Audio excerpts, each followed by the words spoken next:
It's a new decade. In that which came before this, YouTube has become absolutely massive. More and more channels are being created, including this one, but much more importantly, amazing art is being created, specifically here, games. Generations have came and went. We've seen giants climb a ladder and fall from it too, and then we've seen some re-emerge from a point you never thought they could.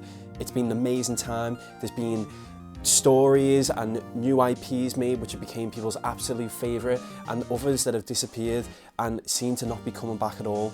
But either way, we're here today to talk about the 10 best games of the generation and ones that will last for us forever. So here we go.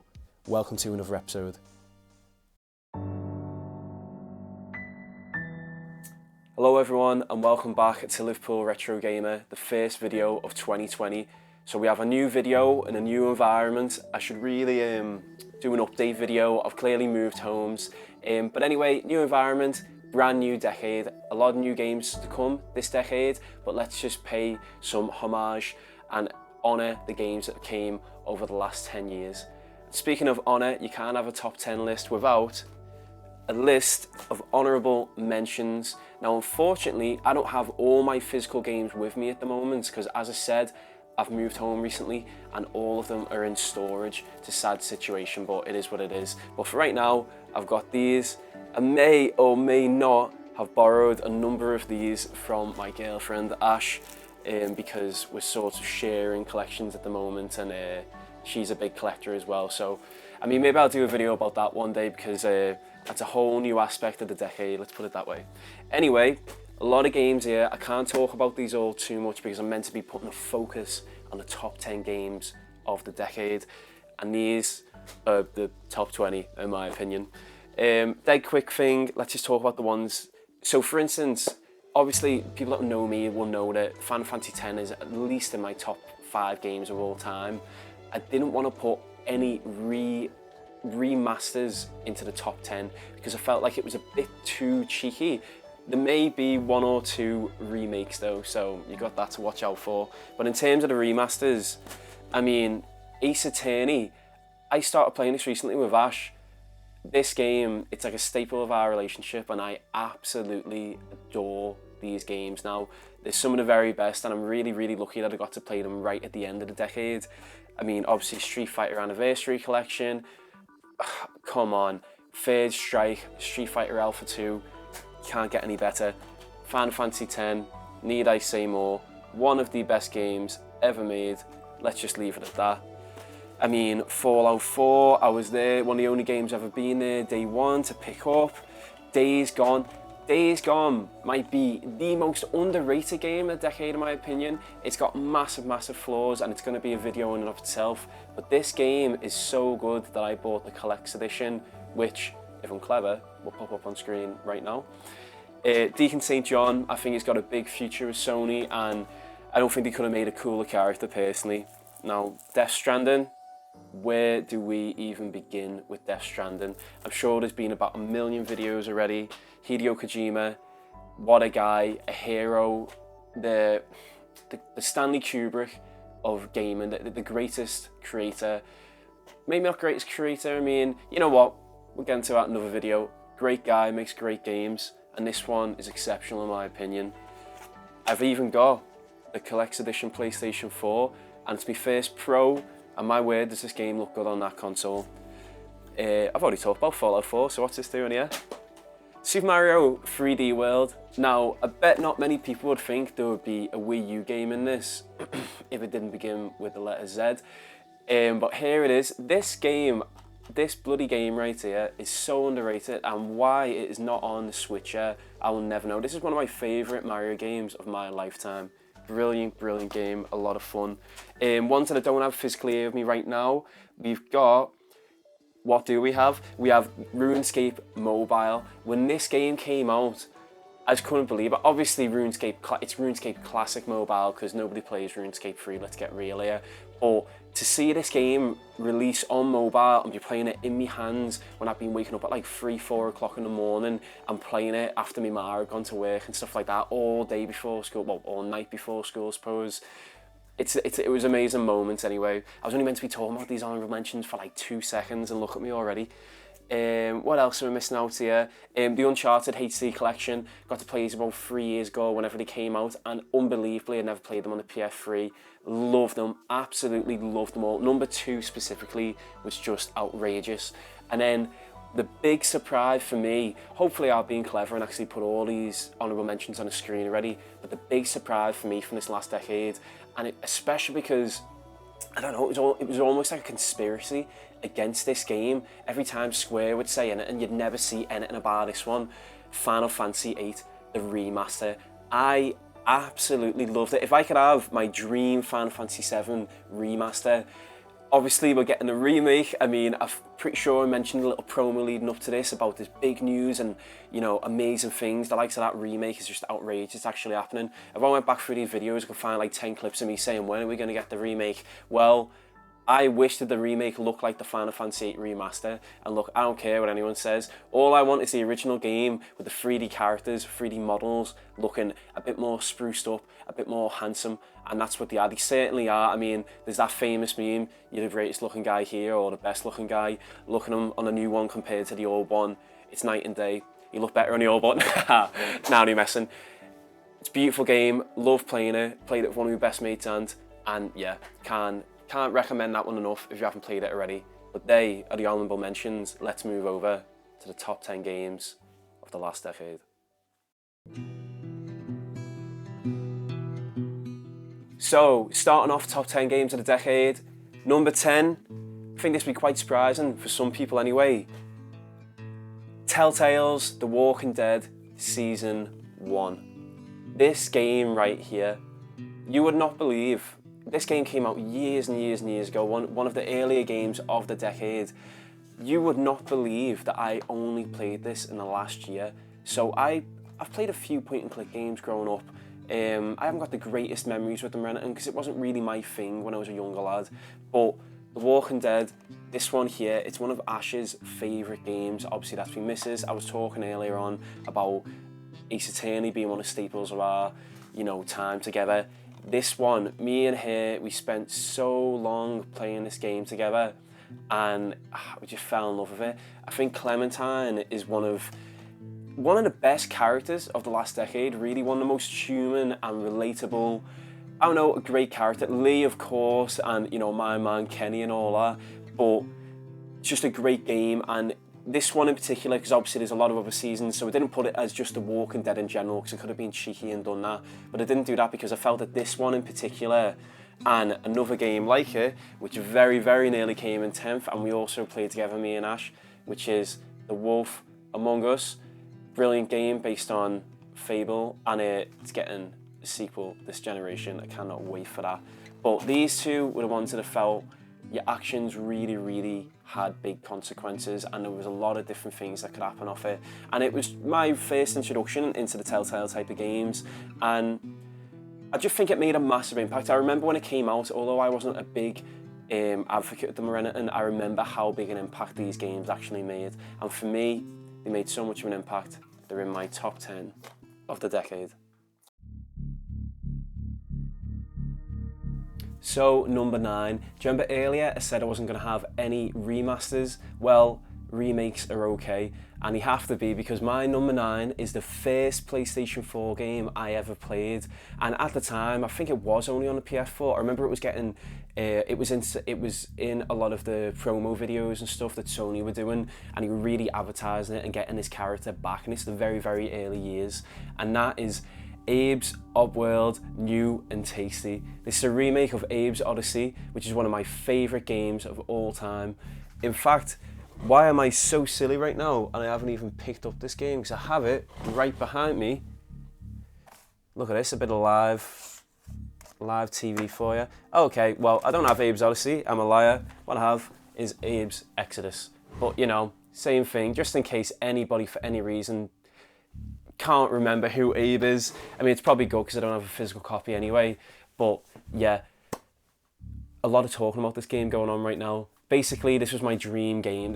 I never ever thought we'd get like a Final Fantasy VII remake. Obviously, that's my favourite game of all time. But Abe is way up there. I have an Abes Oddysee tattoo that you more than most likely can't see on camera right now. I'll do some other type of close-up in a moment. But anyway, It means the absolute world to me, this game. I love it to bits, and it was so unique, and he was so brave, because not only did they bring it up, and I know some people don't like the lighting on it and you think it's a bit too bright and all that type of stuff. I will say that Soulstorm is looking a little bit too far away from what I love about the series, but I'm really excited about it still. But this one, it was just so unique for me personally, just because it came back, and I'm sure there was 1 or 2 indie games or whatever that was similar to the old ones, but it was just, had all the love that went into the old ones still, and the fact that it wasn't just loading one screen to another anymore, it was a continuous run. The difficulty factor went way up, and they added lives to the game. It used to be one-hit death, so for me, being the sadist that I am, I was like, no, playing it on the absolute hardest difficulty, one-hit death, that's the way Abe's supposed to be, and that's how I did it, and that's how I completed the game. I absolutely loved it. I can't say any more about it. I was actually really lucky to get a gift from someone on Twitter, which was a crochet of Abe himself, which I'll do a close-up of right here. And I could talk about this game all day, and I probably will do a video about it at some point as well. Anyway, that's my number 9 of this generation. Well, this decade, this generation.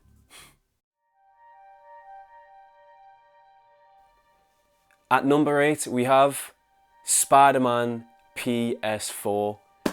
The wall crawler, webhead, Peter Parker. I've got the special edition, and I bloody love the special edition. I went in to get the game the day it came out. You know, only an idiot doesn't pre-order, but you know, I'm an idiot. And anyway, yeah, I managed to get hold of this special edition, and I'm so happy that I have it. It'll be nice to have the collector's edition. Maybe I'll get that down the line. But for me, I know there was a few. It was, you know, almost like a cult following of some of the Spider-Man games that have came out in the last few years. So on the PS3, I mean, there was like Shattered Dimensions or something like that, I think it was called. There was a few games that had a decent following to them, and they always retained the value. But they weren't, not one was ever too standout for me. And then when Insomniac said they were going to be doing this one, and I realised the story elements that were going to be going into it, and just how, I mean, it was, you know, because a lot of people just wanted a free roaming one, but then we had that in the Amazing Spider-Man thing, were never really that great, and they were just okay. Whereas this game, this could be a lot of people's number 1, and I think a lot of people will be surprised that it's not higher on my list. This was an outrageously good game, and it introduced Miles Morales into the whole story, and I just loved it. I can't say enough about it. If you haven't played this game yet, you've got to play this game. This is a system seller for the PlayStation 4, and it is also my number 8 of my top 10. Coming in at number 7, wow, it was like an action shot. Coming in at number 7, we have a game which I talked about its HD collection earlier on, and it was Uncharted, and this is Uncharted 4, one of the first big exclusive games on the PlayStation 4. I remember at the time it was getting quite a lot of negative feedback because it was so short and so quick to complete. I didn't find that quick to complete. I actually loved it. I played through this game a few times actually, and a weird one, I actually got this copy of it here, which is like the special edition or whatever, and then I got the collector's edition afterwards for a real steal. I got it on Gumtree for like 15 quid or something. It was unbelievable. But I got that. I've got a picture of the day I got it, and I'm absolutely buzzing. What can I say about this game? I'm aware that Lost Legacy is out, and listen, I don't even care about the continuity. I'll have a million Lost Legacies. I'll have N made by Naughty Dog. Probably the best, might be the best game company. It might be the best development studio in the whole world right now, in my opinion. But I just loved Uncharted 4. I think that they got all the characters dynamics down really well. I think they closed it off in a good way. I mean, sitting there playing Crash Bandicoot on a PS4, on a PS1 with Nathan Drake, you know, what a staple of PlayStation, you know, what an amazing exclusive character for the PlayStation. And just, it's not just about that, it was just, the gameplay, I loved it. I think they just got it down. I think they got it down to a T, and it just felt so smooth, and the story was just flowing really well. I can't go into detail about it without making a whole video about it properly. It's going to be like that with a few of these. I got a bit excited about 10 and 9 earlier on, so they may be a bit longer than these. But if you haven't played this, which I'd be amazed, you have to play this. It's a brilliant game, another system seller, world class game, Uncharted 4. Coming in at number 6, we have just again, I can't stop saying system seller enough. That's going to be the main thing that I say about all these bloody games. We have got here one of the greatest games on the Wii U and one of the greatest games on the Switch, and in my opinion the best multiplayer game of this entire decade. A brilliant, brilliant game, a world-class game. If I didn't love the SNES release so much, this would be my favourite Mario Kart game of all time, and that is Mario Kart 8. Everything that you loved about it on the Wii U just got enhanced. They released all the additional content that came free with this one on 8, and it also had the better battle systems and all that type of stuff. So it's really, they brought a brilliant game and made it even better with this. I have put so many bloody hours into this game over the course of the Wii U and this, and then playing with Ash, and then playing with all my mates and stuff like that. I mean, we did meetups when I went for the Free Radical Dave's last day in Liverpool sort of thing. We played Mario Kart all that time. This has just been, I've got about £1 million worth out in this game. I've played it hundreds and hundreds and hundreds of times. Must have put about 300-400 hours into it in total. I absolutely love it to bits. I absolutely love it. It's one of the best games. I think it's probably one of the best Nintendo games ever made, in my opinion. That's how highly I rank it. And my man Bowser, my main in Mario Kart, has never looked better. That guy is friggin' thick in this game. Yeah, I don't know what else can say about it. Absolutely love it. If you haven't played it, you probably don't have a Nintendo Switch. This is one of the best games ever made. You should definitely play it. And that is why it's made number 6. And if I'm rating it that high and it's only number 6, I mean, bloody hell, how good are the top 5 going to be? We have reached the top 5. You don't have to look at my face for too much longer. This game is so good that I don't even have it here with me right now because it's in storage. Okay, and that game is Fallout New Vegas. What can I say about this game? I fell in love with Fallout 3. I'd seen people actually play Tactics and 1 and 2 on a PC. I don't really know why, but it just wasn't for me for whatever reason. Played number 3, I fell in love with it. The world, the music, the storyline, blowing super mutants' heads into smithereens, going into that and just annihilating the whole world, pickpocketing people. There's so much that you can talk about, and that's just number 3. When New Vegas came out, the music was just exceptional. That's probably one of my biggest things for why I'm falling in love with games, is the music and the memories that I have with them during that time. I was only listening to the soundtrack literally today I was listening to that soundtrack, so that's how amazing that is. But it was just subtly different enough to 3 that it was very unique. Just in terms of very, very subtle gameplay. You know, you start off the game, there's not that many stim packs anywhere. Things take longer for you to survive. Your weapons start breaking. You know, enemies, you know, especially the wildlife and things like that. You know, if you come across a Deathclaw in this game compared to coming into 1 of 3, you're in for a world of hate, and that's a hard situation. And then obviously you've got like the New California Republic, you know what I mean? You've got like Mr. House. There's all these different storylines you can go down. I think storyline wise, it might be the best out of all the Fallout games. I mean, put it this way, it was so good that it put 4 into the honorable mentions down there. New Vegas is probably one of the best games of that entire console generation. I would argue at least top 5, and it made such an impact that it blew all the stuff from these generations. I'm talking PS4, Switch, blew them all out the water. If you have not played Fallout New Vegas, you absolutely should play that game. It's one of the very best ever made. Number 4. And this is really, really difficult. In all honesty, I've got a feeling that most people who know me are already going to know what my top 3 are. But number 4, this might have been the hardest one because of that. And this game came out of nowhere for me. And of all people to make it, Square Enix, a company, known for developing RPGs, for those to come out and completely save one of the most iconic characters in gaming, probably the most famous female character in gaming, Lara Croft, Tomb Raider. The Tomb Raider, I want to say it's a reboot, isn't it? But it's got elements of the other games in it and stuff like that. But when I played this on a PS3, I just couldn't believe it. I just could not believe how good it was. It was so good that elements of this game started getting taken and thrown into all sorts of other games. And, you know, obviously there's Shadow of the Tomb Raider, there's Rise of the Tomb Raider, and they're great games as well. I really, really enjoy playing them.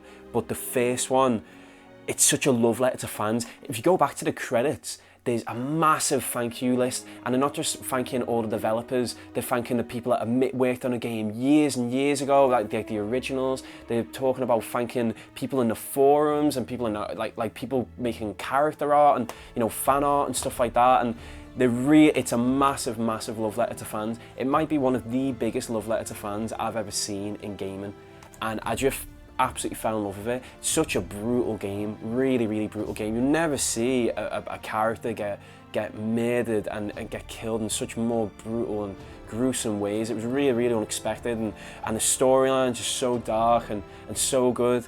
It also spawned a movie which was absolutely terrible, which is actually going to make my top 5 worst movies that I have ever seen in the cinema. Yeah. If you like that movie, you need to watch it 100 times over and tell me it's still good, because that is trash. And I just want to take this moment right now to say this game deserved better. This is one of the best games ever made, in my opinion. I absolutely, maybe not, you know, what it obviously is. I'm calling stuff from 5 and 6 ever made, then obviously this one is as well. This is a brilliant game. If you haven't played it, you have to play it. It's one of the best games in the PS4, and it actually came out on the PS3. So definitely worth a go. Absolutely loved it.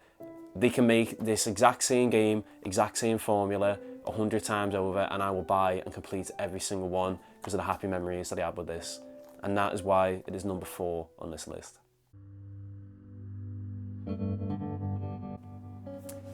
The big 3, the Holy Trinity, and we're starting off with what I imagine is thousands of people's number 1 of this entire decade.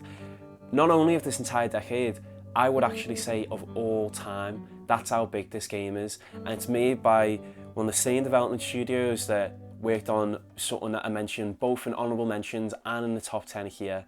And that, of course, is The Last of Us. We have The Last of Us remastered here because screw them PS3 load times. That's all I'm saying, mate. This game... some people, in more recent time, people have been trashing this game and they've been saying the gameplay was poor and X, Y, and Z. But I mean, get real. The music in this game, oh my word, the music is something else. The characters, the character development, but more so than any other, other than one of the next top 2.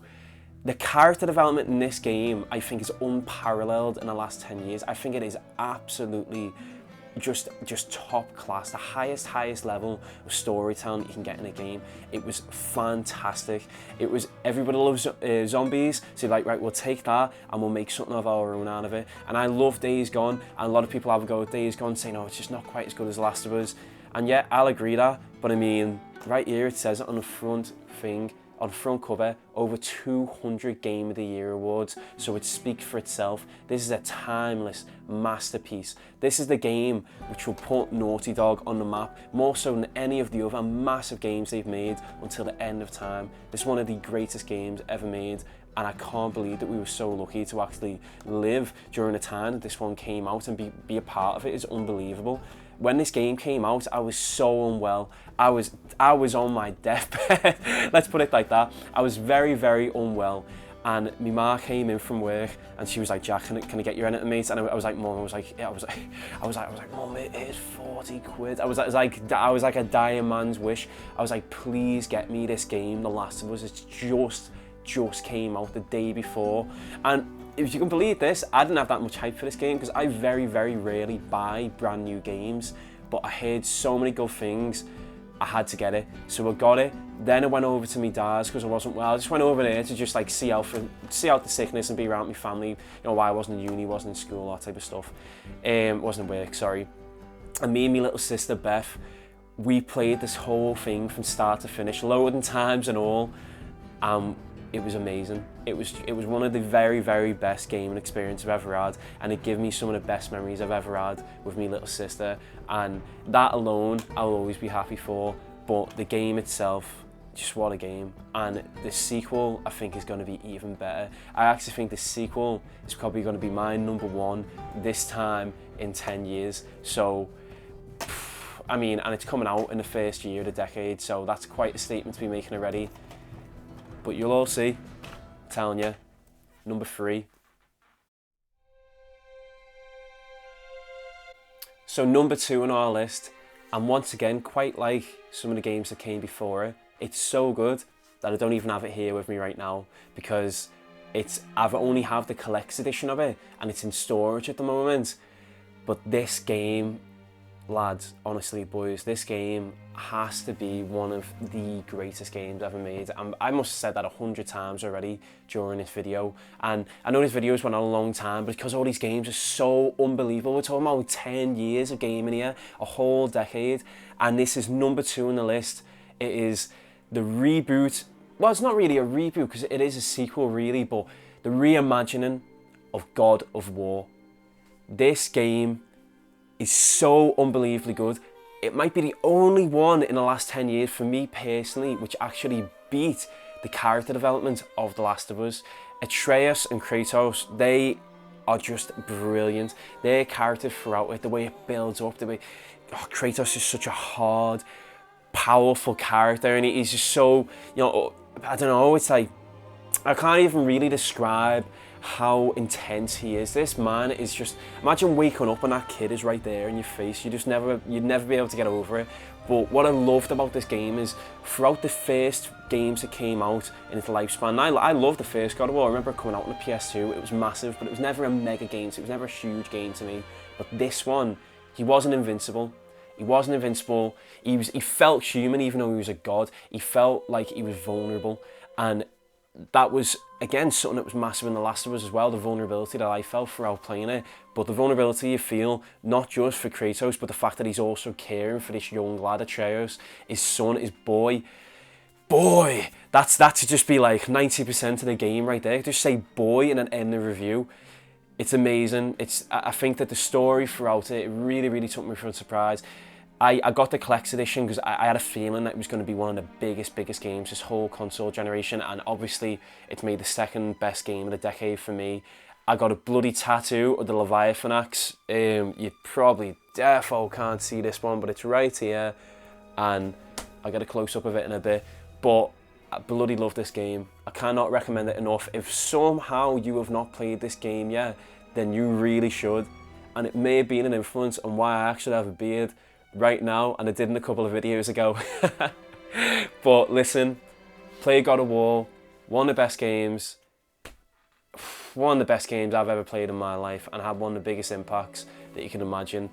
I mean, it came out in a time where I wasn't the happiest in my life, and I just ended up sinking so many hours into it, and it gave me so much friggin' happiness in my life. And yeah, I know, so intense, so moving, so good, that it's number 2 of my games of the decade. So, God of War, thank you for existing. Number 1, the top of the mountain. And what a fitting phrase to use to describe this next game. The game which, in my opinion, is by some stretch the best game of the last decade. It's so much so that I would actually say it's my second favourite game of all time, and I would make the bold claim that it is the best Nintendo game ever made. That is The Legend of Zelda Breath of the Wild. I don't even have enough minutes to talk about this. I know this is quite a long video already, but this game had such a massive impact on me. To put it into context, Horizon Zero Dawn came out the day before this game. Terrible marketing, by the way.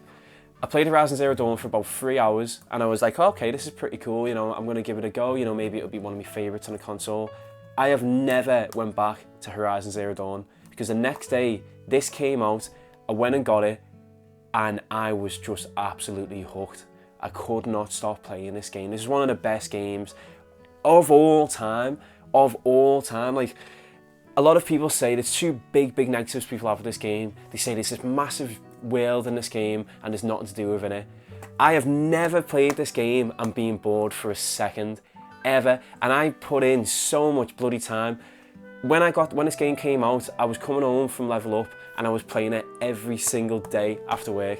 every single day for at least 4 or 5 months, put in hundreds of hours. I just could not stop playing it. I wouldn't even let myself complete the game at that time because I just wanted it to go on and on and on and on and on. I could not stop playing it. I mean, the art style, oh my word, the art style is just, it should be the aspiration for all other games. It's the most beautiful game to come out, maybe in my lifetime. I would make that a bold statement, but I'd say the art style and the way the game looks, it might be the best I've ever seen while I've been on this beautiful planet and I got to see this beautiful game.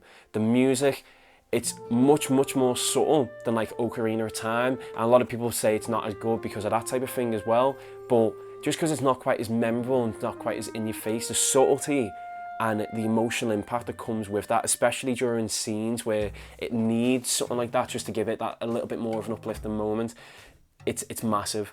I cannot get enough of this game. And then to boot that, to top that, they made this, the expansion, and my lord is this hard. This is one of the hardest games you will ever bloody play. If you played a master mode on this, look into some statistics, it's very difficult. I find it very difficult anyway. I'm not like a massive pro gamer or anything, but I think it was pretty hard, and that's exactly what you want, your favourite game ever. You just want more of it, and there's so much more content as well. You should get them both. But yeah, going back into it, got it on the Wii U, and I thought, oh, maybe it'll be like Twilight Princess, maybe it'll be this great game. And I had massive expectations for it, but I didn't want to be that intense for it in case it let me down, but I'm so happy it did because I really got hyped for this, and it was worth every single second of the hype. This is such a special game to me. It's really a close game to my heart, and it's also, I think it might actually be Ash's favourite game of all time. I think it's either that one or Ocarina of Time, but the fact that me and the partner I have right now both love this and we can both play it and both recognise how important it is in our lives and how important it's been to so many people's lives is a massive thing. And I cannot stop talking about how much praise you should have for this game. It is by far my number one, both the Wii U version and the Switch version. I'm happy to play either. I'm so happy that Nintendo made this game and gave me all this happiness. You know, I can't thank them enough. And anyway, that is my top 10 games of the decade. We're ending on a real high note. You know, unless it's raining and you'll fall off the mountain. Terrible Zelda pun right there. But anyway, my number one game of the decade, Legend of Zelda, Breath of the Wild, my second favourite game of all time. This close behind Final Fantasy VII. If you haven't played it, play it. If you actually managed to survive watching this whole video, which bloody hell must be about 30-40 minutes long at this point, thank you very much for watching. There's going to be more videos coming in future. There's going to be all sorts. I'm never going to stop making videos on the channel. I'm just really busy with work at the moment. But if the type of games that came out this last decade come out in the one following, you might not ever see another video again because I'll be too busy bloody playing them. Anyway, thank you so much everyone. Until next time, peace. Maybe do a piece right there. Maybe we'll focus. Ooh, that's what I'm talking about.